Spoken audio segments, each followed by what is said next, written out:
At IFA 2015, Sony added three new products to the Z series: the Z5, the Z5 Compact, and the Z5 Premium.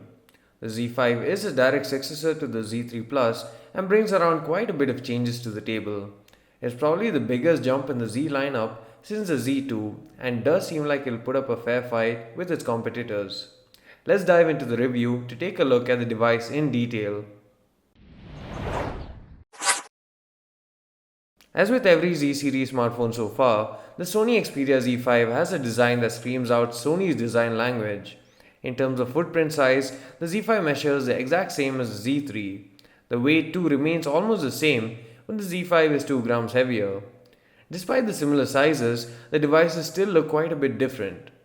For starters, the stereo speakers on the front have been rearranged to match the position on the Z2, which we felt was better than the speaker position on the Z3. The front and the back are majorly made of glass, just like on the Z3 with a metal frame. However, the glass panel at the back now has a very matte soft touch finish compared to the glossy ones of the past Z series smartphones. The front is dominated by the 5.2-inch display. Above the display, you have the front facing camera, LED notification light, ambient light sensor, proximity sensor, as well as the first speaker. Below the display, you find the second speaker grill, which also houses the primary microphone. At the top, you have the 3.5mm audio jack as well as the secondary microphone. At the bottom, you have the lanyard eyelet and the micro USB port, which is no longer covered. Despite being uncovered, the phone will still be waterproof. At the left side, you have a flap which houses a SIM tray and a micro SD card slot. At the right side, you have the new power button, which also houses a fingerprint sensor. Below the power key, you have the volume rocker button and the two-stage camera shutter button. While both the keys are sufficiently raised from the body and offer good feedback when pressed, the volume keys are positioned a bit too low for our liking. The position of the volume rocker isn't where your thumb can easily access during a phone call, for example, and thus makes controlling the volume a bit harder and awkward than before. All the four corners of the device have protector caps. Moving over to the back, you have the primary camera at the top left corner, below which you will find a single LED flash. There's an NFC logo towards the top, a Sony branding in the center, as well as an Xperia branding at the bottom.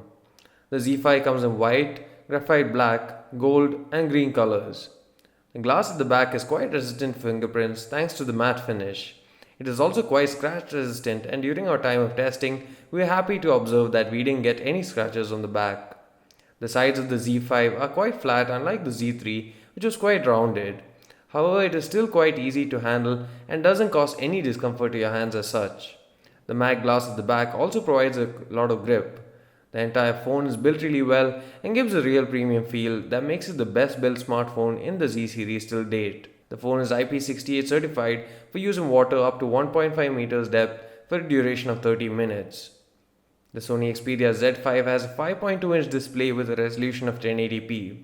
Add in Sony's own technology such as the X-Reality engine and tri-luminous display and you have quite a good display.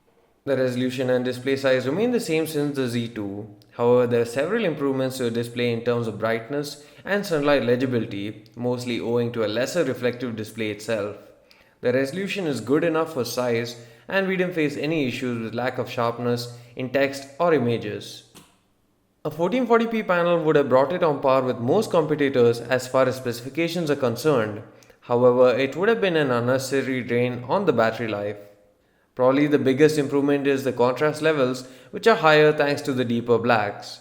The display is protected by an unspecified scratch resistant glass with oleophobic coating, which seems to do a good job not just at protecting the display from scratches, but also has reduced the fingerprint prone nature of the Z series phones of the past.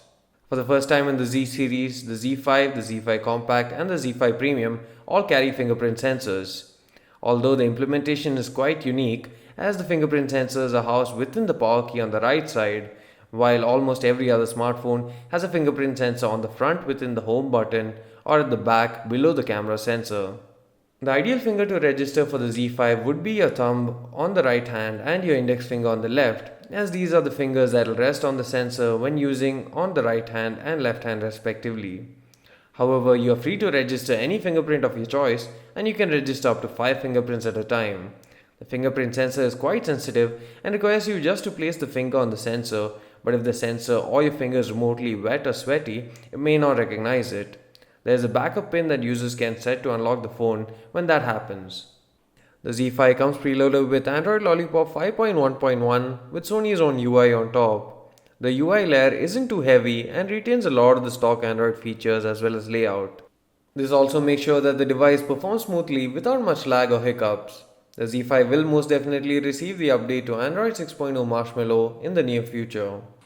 The Z5 in India is the dual SIM variant, which is a nice feature to have, especially considering that hardly any flagships come with dual SIM support in India. Both the SIM card slots support 4G LTE and the phone can take 2 nano SIM cards through the tray that is hidden beneath the protective flap. The phone can have one card on LTE at a time while the other will move to 2G only mode. The device has around 20.81 GB of free memory upon boot and it supports microSD cards up to 200 GB in capacity. It also supports USB OTG so you can connect your external hard disks or USB drives when needed.